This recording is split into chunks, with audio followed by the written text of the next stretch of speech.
Welcome to the Education Corner, a podcast by Education Choices magazine. Education Corner podcast would like to welcome Mark Mortimer, Warden at Glenalmond College, Claire Chisholm, Principal at Lomond School, Olly Langton, Headmaster at Belhaven, and Olly Kinge, Headmistress at Ardvreck School.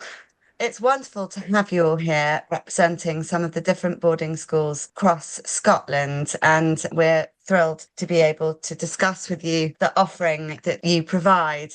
I thought perhaps to begin, in order of appearance for this, if we start with Mark, would each of you like to introduce your schools? Of course, Chloe. First of all, thank you very much for inviting me. So Glenalmond College was founded in 1847. We're at the heart of Scotland, so in Perthshire. We've 340 pupils ranging in age from 12 to 18. We are predominantly boarding. 80% of our pupils are boarding. The majority of our pupils are British, but we also have a healthy number from other parts of the world. And what I particularly like is that we're only an hour from Edinburgh and just over an hour from Glasgow, yet set in 300 acres of beautiful Perthshire countryside. I can imagine. And Claire, tell us a little bit about Lomond School. Sure, great to chat with you, Chloe. So Lomond School is probably the baby of the group, formed in 1977, a merger of two prep schools, St Bride's and Larchfield. They still live on within our school today. We are in the affluent coastal town of Helensburgh on the west coast of Scotland, so we're full of west coast charm. We're a day and boarding school of around 330 students from 3 to 18. And we have about 55 boarders just now from the length and breadth of Scotland, the UK, and very far-flung places. I suppose a fun fact for us would be that we were the first co-educational boarding house in Scotland in the senior school, and John Logie Baird was one of our former pupils. So clearly our science curriculum is pretty good. And next, Olly Langton, Headmaster at Belhaven. Thank you, Chloe. Belhaven was founded in 1923, so we've just celebrated our centenary last year, and we are this year a prep and pre-prep of 160, 32 in the pre-prep, 128 in the prep, and 84 of those are fortnightly boarders. So we run a fortnightly boarding programme, or you can be a day pupil here. Those are the two options, and it's a beautiful spot on the East Lothian coast, so the benefit of being just half an hour outside Edinburgh and just off the A1. And it's an amazing part of the world right next to the beach, so lots of outdoor activities, as I'm sure we'll talk about later. And finally, Olly Kinge, Headmistress at Ardvreck School. Yes, thank you, Chloe. So Ardvreck was established in 1883, and we've just celebrated our 140th anniversary last year. It's a standalone full boarding and a day prep school for boys and girls from the ages of 3 to 13. The building looks like a mini castle. It's tucked away from the stresses and strains of modern life in 40 acres of breathtaking Perthshire countryside with doorstep Munros, which are mountains over 3,000 feet. And like Glenalmond, we're an hour away from Glasgow and Edinburgh airports and just 20 minutes from Gleneagle Station, which has a direct train to London King's Cross. Our two strap lines are feisty and fantastic, and academic and adventurous, which basically sum up our ethos, which encompasses our theory that classrooms do not necessarily need walls. Think Enid Blyton's famous 5, but with a modern outlook. Sounds charming. And Mark, perhaps you'd like to begin this, and then if people just let me know if they have anything to add to what he says. What do you feel is unique about Scottish schools in particular? I mean, I've only been up here for just under a year and a half, and I was previously head of a school in the south of England, so I'd never worked in Scotland. And although my mother's Scottish, I'd never spent much time here. And I've been hugely impressed by the schools in Scotland. I visited all 3 schools that are on this call, and they're all fantastic schools. But I think, if I give you an example, Sunday morning, I went out for a run. I ran 12 kilometres on the road. I didn't see a single car or a single person, and yet I was on the road for an hour. And I think that sense of space is perhaps the first thing. If you look at demographic maps of the UK, they sort of drop off a cliff north of Newcastle. And that is what I love. You know, here we are in the centre of Perthshire. We've got 300 acres. I defy anyone not to come here and to be blown away by the countryside, by the space, by the colour. Yes, it rains a lot, and yes, it's dark in the winter, but it is also the most magnificent place. And there is just that sense of the outdoors. You know, Glenalmond was placed here quite deliberately by William Gladstone, the Prime Minister, who was our founder. You know, he stuck his stick in the ground and said, this is the place. And that connection with the natural world, with the environment, is very important, I think, to all of us. And as has been said, we're only an hour from Edinburgh Airport. I can actually be in London very quickly. And that is something I think is important for people in England to be aware of. And so if you want a beautiful, beautiful landscape with Scottish traditions, and we can talk about those later, but that space, that freedom, that outdoor emphasis, then Scotland is absolutely worth looking at. Claire, do you have anything to add to that? Yeah, I mean, I agree. Our boarding schools are really nicely spread out, I think, in Scotland. They're well distributed, and that means that everybody's got their own unique geographical setting and identity. We have a lot in common with Glenalmond, but we have a lot that's different too. And regardless, I suppose there are fewer of us up here, which means that we really have a tight network. We share ideas, we share good practice. As Mark says, we visit each other's schools and we collaborate well and help each other out. So in terms of a unique feature of Scottish schools, not having taught in England, it's difficult to know what's unique, but I would say that that's pretty special.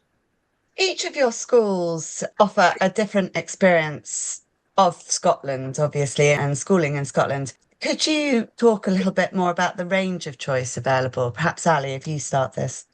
Yeah, I think geography is quite a big factor in our differences, or the different experiences. So, for instance, Belhaven sits on the coast and they enjoy very much exploring the beaches and the coastline. We are set in rolling mountains with lochs and rivers to focus on. Again, it's been spoken about that there's a big focus on the outdoors at our school.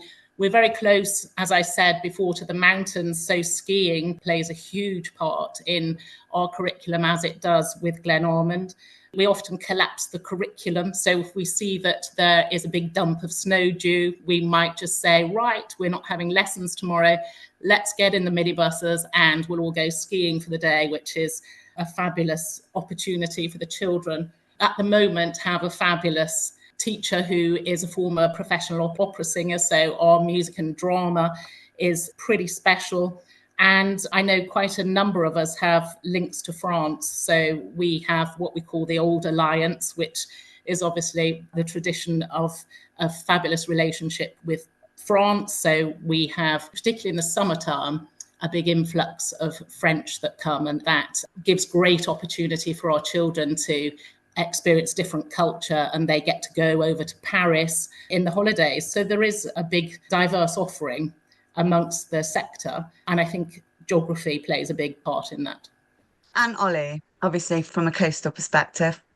Well, just echoing what Claire said as well about the fact that, you know, and Ali's point about geographic location is really important, in that because we are so spread out, there is actually less competition for places, and that translates really most effectively to the children's experience of being at school. Having come from down south where schools are much closer together and parents are much more aware of that, there is that additional pressure on parents to make sure that their children are best placed to get the positions in the schools that they want. And I sense that's less evident in Scotland. Each one of us has a very clear USP. Each one of us has our own beautiful location to revel in.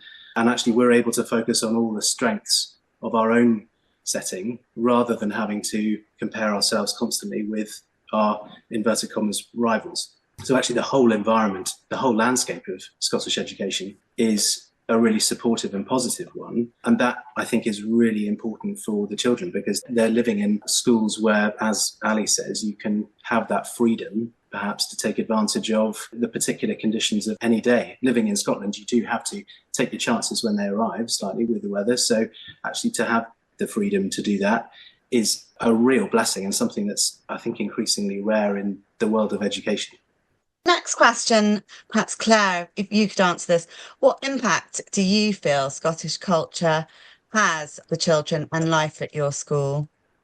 I suppose Scottish culture is at the mercy of stereotypes, as every culture is. it's much more than just tartan and ceilidhs and burn suppers and shortbread and pipers, though we do have all of those things at Lomond and we love them. Scots are warm and friendly people. I'm the one with the Scottish accent here, so I feel I'm an authority on this one. We're outward facing, we're keen to be connected globally. There is a kind of daring and ambition and a kind of spirit of adventure, I think, in Scots. It's in our blood, and you can find Caledonian clubs all over the world, which shows the global reach of Scottish culture. And as such, we have lots of international borders from all over the world, from Hong Kong to the States, all over Europe, up to the Highlands and Islands, from down south. You'll probably know this, the Scots are wonderful engineers, wonderful inventors, first colour photography, bikes, tyres, telephone, anaesthetic. And the obvious one, John Logie Baird, was the father of television, and he was born in Helensburgh. And Henry Bell too, I think he was a pioneer of the first passenger steamboat. There are actually pubs named after the two of them in Helensburgh. That's how important they are to us. So I suppose in terms of a kind of nod to the past and two eyes on the future, we've really embraced this engineering heritage and this spirit of adventure that is pretty unique to our part of the world. We've embedded that into our curriculum. So next year, along with, one of our USPs at Lomond is that we are the only school that offers Scottish qualifications alongside the International Baccalaureate Diploma and Career Programme. And next year, we've incorporated HNC engineering into our IB curriculum. So we've really taken what makes us special as a school and what our culture and our traditions and our heritage is, and we've embedded that into our curriculum. We're really proud of that. That sounds fantastic. Olly, do you have anything to add? Well, yes, I have to say I am English. And when I moved up here 18 years ago, I was struck by the amazing identity that the Scots are so proud of their Scottish identity. And I have bought into that big time. My children all wore kilts and continue to do so. They've learnt the bagpipes, but what does strike me, every week here we have Kilt Thursday at Ardvreck, so they all wear their clan kilt and they're exceedingly proud of their heritage. Burns night is huge. They learn beautiful Burns poems and songs. They have reeling lessons once a week, which are absolutely great fun. That's Scottish country dancing. We have a ceilidh band. There's basically a Celtic kick round every corner, and I absolutely love it. It's very, very special. Despite your unique Scottish culture, and perhaps if I address this to Mark and Olly, Claire's mentioned the fact that they're doing IB, but how much do you feel from an education perspective you have in common with the rest of the UK in terms of shared values and tradition? This is the third school of which I have been the head at. And in some ways, those values, what we believe in as a sector, as schools, doesn't differ from the south coast of England to the north coast of Scotland. We all believe, I think, in the importance of a sense of service, of leaving here clear on what you stand for, what you believe in, the change you want to make in the world. And, we've got a nice long drive here. That must never become a metaphorical drawbridge. Why do we exist, Glenalmond? To develop people who are going to help make the world a better place, frankly. And I don't think that's any different at any of our schools throughout the length and breadth of the UK. So, yes, we're very proud of the particular sort of sense of being in Scotland, and that sense of place is very important. And I've been here far less time than the others, but I've picked that up strongly in my time here.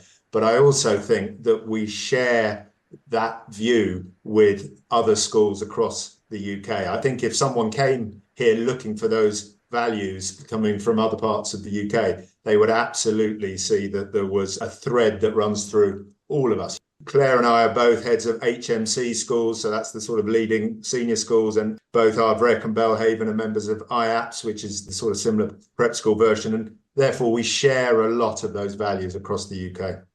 Yeah, no, I entirely agree with that. I have a slightly different metaphor than Mark's drawbridge. We have a wall that runs around our campus, which is lovely and creates a lovely protective bubble for our children. But the metaphor that I use is that they have to be willing to look out over it to see the world beyond them. And it takes us down to a beautiful view of the bay here. But the importance of looking out beyond Scotland is really important. And I think what's wonderful is that we have connections throughout the UK. As Mark mentioned, Olly and I are members of IAPS.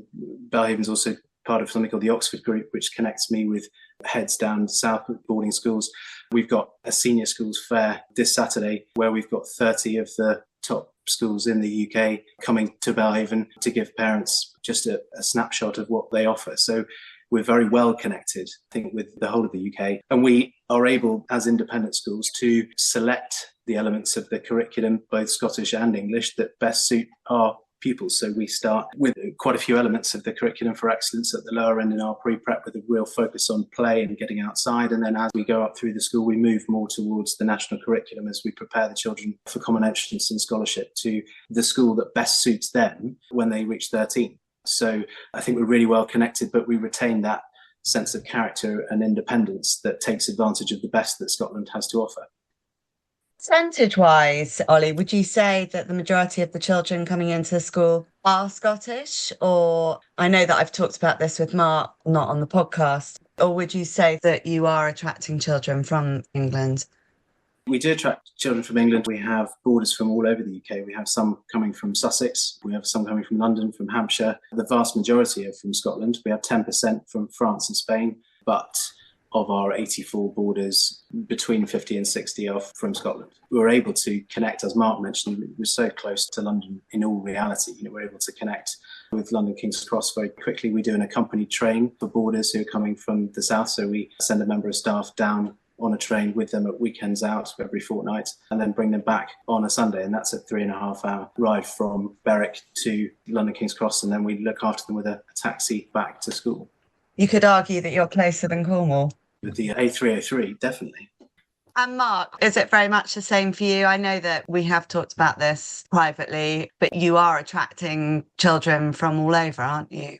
We are. Glenalmond has got a long history of children coming up from particularly the north of England, but further south too. And I spend a lot of time visiting prep schools all over the UK. And actually, it's interesting talking to a lot of prep school heads down south. They are keen that their parents do look further afield and do consider Scotland amongst other places. And I would just pick up on Olly's point. We are a lot closer than a lot of people think. The majority of our pupils, yes, they are Scottish. But again, to Olly's point, we have pupils from all over the world, but we also have pupils from all over England. The next question is really for Mark and Claire. Perhaps, Claire, if you start. How do your exams and qualifications differ from English schools? I think you've talked about it a little bit, especially with different types of qualifications like the Scottish Highers. I suppose they have a few things in common. Exams, don't they? Kids don't tend to like them. Scotland's quite different. We have 1-year qualifications, so the national curriculum, rather than 2, which has advantages in the sense of quicker gains and qualifications at the end of 1 year. But that comes with drawbacks because assessment becomes really high stakes. And there's always a risk of over-assessment and content-heavy courses, which are a bit light on skills.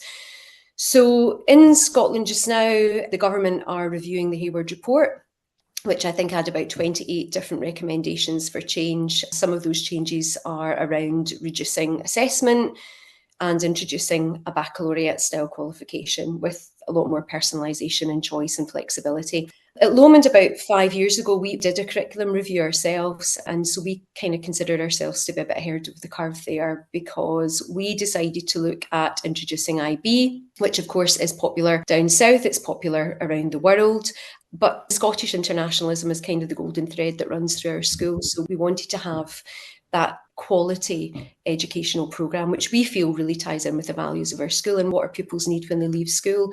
So we now offer, at the moment, we offer the best bits of SQA, which are the quite outstanding HNC qualifications, the Higher National Certificate, which are pretty much equivalent to first year university, and the university admissions love them.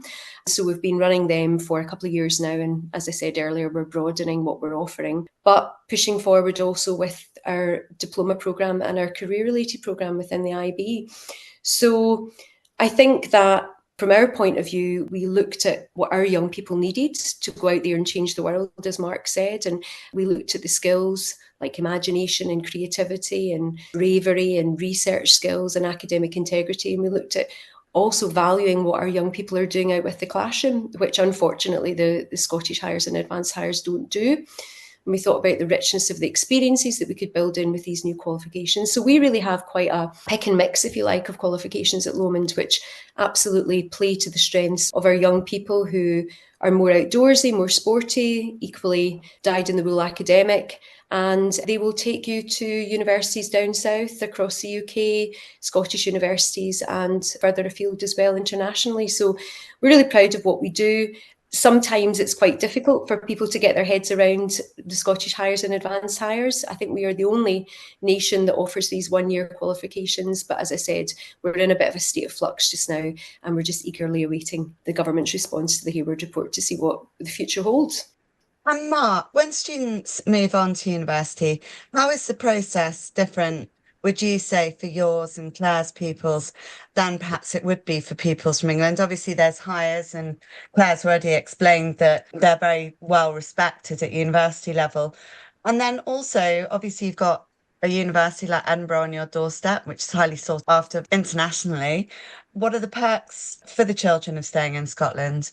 Well, I suppose the major perk is that if you're living in Scotland, you get free higher education. Although I think the SNP is going to have to look at that quite carefully from a finance point of view. But that is a major perk, obviously. But you're right. I mean, the university you talked about, St Andrews, is the other one that's on our doorstep. St Andrews and Edinburgh are world-renowned, highly competitive universities. At Glenalmond, we follow in many ways traditionally the English curriculum. So all our pupils take GCSEs and then they take A-levels, but we also have hires to offer breadth as well. So all of those are valued both at the Scottish universities and at the universities further afield. So from our point of view, we send a good number to Glasgow University, to Edinburgh University, to Dundee University, to St Andrews University, amongst others, but also a lot to the sort of Russell Group universities throughout the rest of the UK, and increasingly pupils wanting to go overseas. I mean, I think of one boy who left here last year on a rugby scholarship to Notre Dame University in the States, and that is becoming increasingly common. So I think,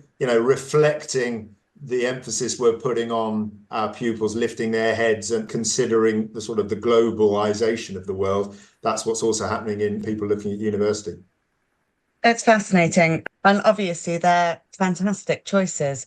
Everyone is concerned, and wherever I go at the minute, I get asked about this, but I thought I'd ask your opinions about the potential fee increase if Labour wins the next general election and imposes VAT on private schools.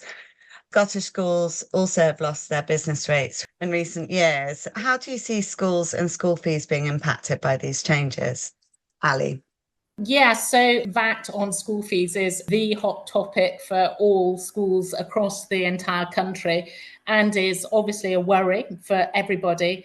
And for small schools like ours, it's obviously going to be a tough gig. But if schools haven't planned for it, they may struggle. We have been planning for it for quite some time through diversification of income streams. So hopefully we won't have to burden the parents with the cost of the fee rise. So we've been very much focusing on other income streams. We've developed our nursery, which is funded by the local council. And so that is a great profit-making entity. We have international summer camps coming in, which take over the whole school, and that brings in a huge amount of money for us every year. And we've also developed a new business actually called the Scottish Adventure School, better known as SAS, which provides outdoor residential experiences for children in the maintained sector. And there is a bill soon to be pushed through Parliament where the Scottish Government is going to be financing children through that. So a great income stream for us. So if you look down south as well, you'll see in England that a lot of the schools are diversifying in order to sort of foot that bill, that extra 20%. And Olly?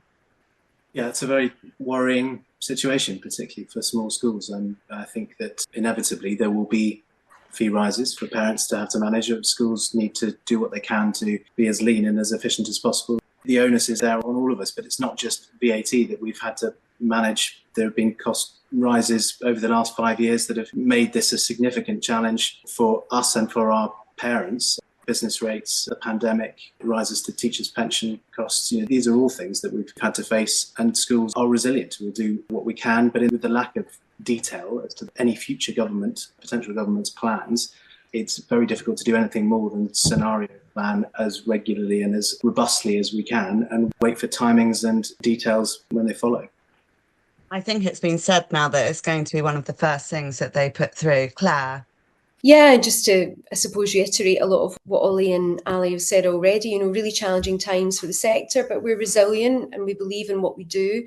I mean, I think regardless of, I've mentioned stereotypes already today, but regardless of those stereotypes out there, school fees are a stretch for many of our families who make huge sacrifices personally and financially to give the children the very best education they can. And we value those sacrifices that they're making. At the moment, I think within the sector, we're focusing a lot on the excellent work that we do within our local communities as a contributor to the wider experiences of thousands of young people across Scotland, as an employer of thousands, as an attraction for foreign investment into our country, and a blueprint for the kind of bespoke educational and pastoral experience and support that I would wish for every child to have, regardless of school in Scotland. So I suppose at the moment, alongside waiting for the detail and thinking about future-proofing and all of those discussions, I think it's really important for the sector to focus on using our powers for good, as we always have done, and to continue to share those advantages that our young people have. I think one of the biggest concerns from everyone that I've spoken to really is also the impact it possibly could have on the bursary provision and the children that currently are receiving a lot of generosity from other parents towards their bursary funds. I think that's a great sadness. Chloe, if I could just jump in, there's 2 points. First of all, I absolutely think that would be a terrible response if the independent sector sort of tried to pull up the drawbridge and engage less with the state sector. I think, we have an absolute responsibility to help set the agenda for education and to allow as many people as possible to enjoy the sort of education that we all believe in. So that's the first thing. The second thing is I think there's a real opportunity here for schools to become even better at working together. One of the things post-COVID that I think has been really good is that schools are now talking to each other much more collaboratively than they ever were before. We have just gone out to tender for our catering contract here, and we've done it in conjunction with another local independent school. So you've got economies of scale there. And now we're talking about sharing grounds teams and all sorts of things like that, sharing HR, sharing admissions. I absolutely think that is something that there is greater scope for, and it ends up with the idea of sharing your teaching staff. But this idea, a little bit like the Multi-Academy Trust in England, which works really well, where particularly back office functions are shared. So there's a lot of that starting to happen, but I absolutely think that has a fundamental part to play in the response to VAT on school fees. Yeah, and I think just to add to that, I totally agree with that. And just 2 days ago, Ali and I were on a call with the other prep heads in Scotland, and we were talking about the fact that if VAT is imposed, then it is going to put pressure on our ability to support our local communities in the way that all of our schools currently do. And therefore, because it's such an important part of what we do, we must find other ways of doing it. And actually, to talk about collaborative ventures such as Mark was talking about, we're going to come together as a group of prep schools and make sure that on a particular day in the school year, maybe every term, every prep school in Scotland is doing something for its local community, but we're pooling our resources to make sure that that is achievable, even though we will have fewer resources to manage that challenge if VAT is imposed on fees. So absolutely what Claire said about focusing on the positives and maintaining a firm belief in our core values in the face of this kind of threat, that's really important. We're not approaching this negatively at all. This is an opportunity for us to get stronger and better, despite the fact that it's obviously a significant challenge and an unwelcome one for lots of our parents who will be very worried about it. Yeah, we run the consultancy and we speak to parents and they are worried. And, I think it is going to affect everyone, but it's not insurmountable. Ali, how do you see the future of independent and boarding schools in Scotland specifically? Well, I think it's very exciting. I think a couple of my colleagues online here have alluded to the fact that we have the freedom to create wonderful dynamic curriculums because we're not governed by Ofsted, which is fabulous. Ardvreck has just had Education Scotland inspectors in, and they told us that they are encouraged as inspectors to inspect the independent schools in the context of our own ethos and setting, which gives us the freedom to basically be as dynamic and as creative as we like. So I think going forward and from a curriculum perspective, it's very exciting. And Mark? Yeah, I'd agree with everything Ali's just said, but I think we do need to continue to sell the advantages of boarding. Boarding is not right for every child in the same way that single sex or co-education isn't necessarily right for every child. But what we've got here is something magical and magnificent. And actually, we need to Olly's point again about being positive, we need to continue to sort of fight the corner of boarding, fight the corner of Scotland, and this idea of boarding in Scotland, which, as I said, I'll sort of finish where I started. I've only been here 16 months. I've been blown away by what's on offer here and what Scotland is like and what boarding in Scotland is like, but also how accessible it is. I'd like to thank you all for giving up your time. I know you're incredibly busy, and it's been fantastic to have a Scottish perspective and a Scottish voice for our readers of the magazine. So thank you very much. Thank you, Chloe. Thank you, Chloe. Thank you. Thank you very much.